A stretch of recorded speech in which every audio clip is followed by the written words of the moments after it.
नमस्कार दोस्तों, मैं डॉक्टर बिंझा इंग्लैंड से बोल रहा हूँ। कल मुझे व्हाट्सएप पे एक मैसेज आया अमेरिका से कि कैसे भारत में सारे जो है फाइनेंशियल इंस्टीट्यूट्स, संवैधानिक संस्थाएं, विपक्ष सबको खत्म करने की साजिश की जा रही है ताकि नरेंद्र मोदी जी को भारत का सर्वे सर्वा बनाया जाए। तो मुझे एक बात याद आ गई कि 2012-13 में जब मोदी जी को प्रधानमंत्री जो है कैंडिडेट बीजेपी ने बनाया था, तो वो क्यों बनाया था।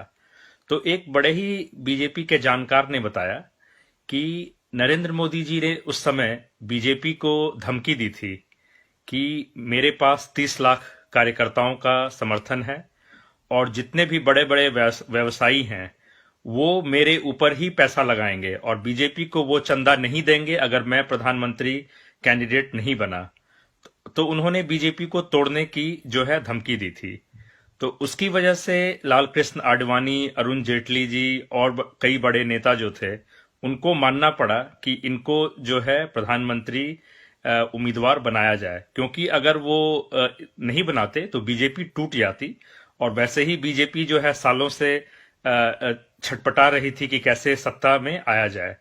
तो वो अन्ना आंदोलन जो एक प्रायोजित था कि कांग्रेस सरकार को बदनाम करने की, उसके बाद जो है जो व्यवसायी जो घराना थे वो मोदी जी के ऊपर इसलिए पैसा लगाना चाहते थे क्योंकि उन्हें पता था कि इनके माध्यम से फिर हम अपना मकसद पूरा कर सकते हैं। और आपने देखा होगा कि 5 साल में मोदी जी ने कितने देशों की यात्रा की थी।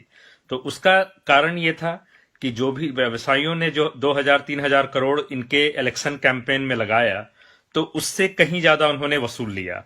और आज जो देश में जो है एयर इंडिया को बेचा जा रहा है, जो एयरपोर्ट की नीलामी, रेलवे प्लेटफॉर्म की नीलामी और भी जितने एलआईसी हो गया उसका प्राइवेटाइजेशन, तो इन सब का मकसद यही है कि आम जनता को कमजोर किया जाए और एक व्यक्ति के हाथ में जो है पावर इतनी ज्यादा आ जाए जैसे कि रशिया और चाइना के प्रेसिडेंट के पास है।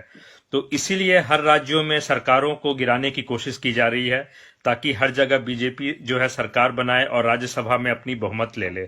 तो इस साजिश को समझना जरूरी है। देश जो है आज एक बहुत बड़े मुसीबत में है और हम सबको खड़े होने की जरूरत है, क्योंकि गुलामी सिर्फ अंग्रेजों जो है और मुगलों की नहीं हुई थी।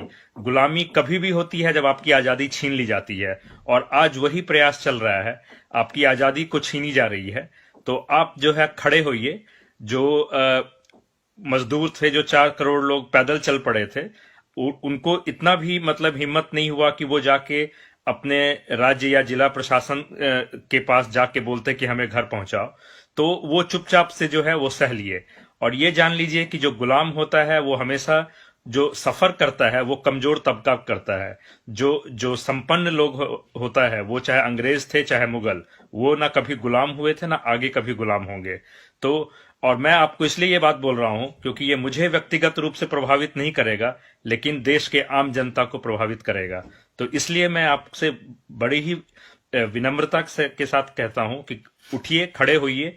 इन मीडिया और ये जो बीजेपी आईटी सेल और ये जो पाले हुए भक्त हैं जो सोशल मीडिया पे गाली गलौज करते हैं, सबके खिलाफ जो है खड़े होइए और इन सबको सबक सिखाना है, इन सबको सत्ता से दूर जो है हमें भेजना है। बस इतना ही मैसेज था। जय हिंद।